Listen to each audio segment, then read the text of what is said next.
Hello dear student, welcome to Northeast Vision Academy. So আজি তোমালোকৰ লৈ আহিছো NEET 2025 ৰ এটা কোৱেশ্চন to সোৱা কি কৈছে যে an electric dipole with dipole moment 5 × 10 to the power -6 coulomb meter is aligned with the direction of a uniform electric field of magnitude 4 × 10 to the power 5 Newton per coulomb. The dipole is then rotated through an angle of 60 degree with respect to the electric field. The change in the potential energy of the dipole. তো কোশ্চেনটো আগতে design কৰি লোৱা যে question কেনেকৈ বস্তুটো কৈছে actually let's say this is an electric field ঠিক আছে আৰু ইয়াতে এটা ডাইপোল থৈ দিছে এই ইলেক্ট্ৰিক ফিল্ডত কি কৰিছে এটা ডাইপোল থৈ দিছে this is an electric field এই ইলেক্ট্ৰিক ফিল্ডত এটা ডাইপোল আছে আৰু ডাইপোলটো এটা মাইনাস কিউ চাৰ্জ থাকে আৰু এটা প্লাস কিউ চাৰ্জ থাকে ইয়াৰ ডাইপোল মোমেন্ট কিমান বুলি কৈছে পিৰ ভ্যালু কিমান বুলি কৈছে p = 5 × 10 to the power -6 coulomb meter বুলি কৈছে ইলেক্ট্রিক ফিল্ড কিমান বুলি কৈছে ইলেক্ট্রিক ফিল্ড আছে 4 × 10 to the power 5 Newton per coulomb বুলি কৈছে আচ্ছা ইনিশিয়ালি ইহতে একে লাইনত আছিল তাৰ মানে তাৰ মাজৰ এংগল ইনিশিয়াল এংগল কিমান ডিগ্ৰী হ'ব 0 ডিগ্ৰী এটো হল ইনিশিয়াল স্টেজত নেক্সট কি কৈছে যে এই ডাইপোলটো the dipole is then rotate through angle 60 degree ইয়াতে কি কৰা হৈছে ডাইপোলটো কেনেকৈ কৰা হৈছে এনেকুৱা ৰোটেট কৰা হৈছে আৰু এই ইলেক্ট্ৰিক ফিল্ডৰ লগত কিমান ডিগ্ৰী এংগল কৰি আছে 60 ডিগ্ৰী এংগল কৰি লৈছে আচ্ছা 60 ডিগ্ৰী যেতিয়া এংগল কৰিব তেতিয়া কৈছে যে ইয়াতে পটেনশিয়াল এনাৰ্জি কিমান চেঞ্জ হ'ব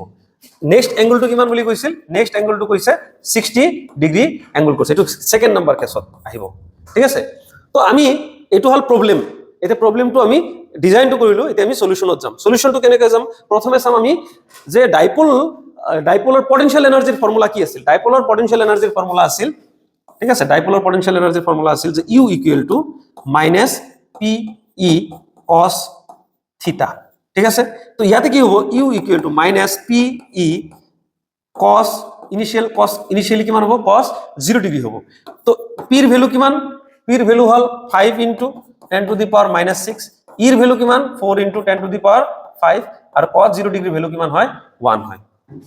তো আলটিমেটলি U = কিমান হ'ব 20 -20 × 10 to the power ইফালে 6 আছে মাইনাস আর ইফালে -6 + 5 তো আলটিমেটলি হ'ব -20 × 10 to the power -1 that is U = -2 জুল ইনিশিয়াল পটেনশিয়াল এনার্জি হ'ব -2 জুল এতে তার পিছত 60 ডিগ্রি কি কৰা হৈছে ৰোটেট কৰা হৈছে আচ্ছা 60 ডিগ্ৰি ৰোটেট কৰাৰ পিছত এতিয়া আমি কিমান পাম পটেনশিয়াল এনাৰ্জি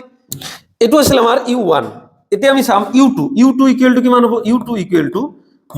-PE cos কিমান ডিগ্রি আছে 60 ডিগ্রি তো U2 = হ'ব -p এর ভ্যালু আছিল আমাৰ 5 × 10 to the power -6 e এর ভ্যালু আছিল 4 × 10 to the power 5 ঠিক আছে cos 60 এর ভ্যালু কিমান হয় cos 60 এর ভ্যালু হয় হাফ ঠিক আছে cos 60 এর ভ্যালু হাফ হয় তো আলটিমেটলি U2 = হ'ব এখিনি কিমান হয় -20 × 10 to the power -6 + 5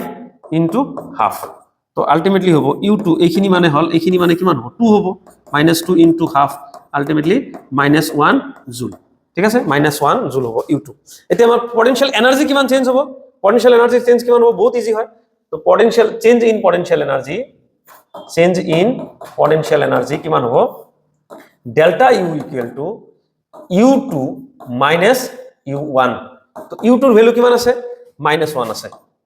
-1 আছে U1 এর ভ্যালু কিমান আছে U1 এর ভ্যালু কিমান আছে -2 আছে ঠিক আছে -2 আছে আলটিমেটলি -1 + 2 that is 1 জুল ঠিক আছে ডেল্টা U তো পটেনশিয়াল এনার্জি চেঞ্জ কিমান হ'ব 1 জুল হ'ব আৰু এটো আনসাৰ হ'ব 2 নাম্বাৰ ওকে আশা কৰো বুজি পাইছা বহুত ইজি কোশ্চেন হয় আৰু তোমালোকে এনেকৈ সলভ কৰিলে তুমি ফুল মাৰ্ক পাই যাবা তো তুমি চাব লাগে যে প্ৰবলেমৰ ফৰ্মুলা কি আৰু সেই ফৰ্মুলা বিলাক কেনেকৈ এপ্লাই কৰিব পাৰি প্ৰবলেমটো কেনেকৈ ডিজাইন কৰিব পাৰো ঠিক আছে thank you so please like share and subscribe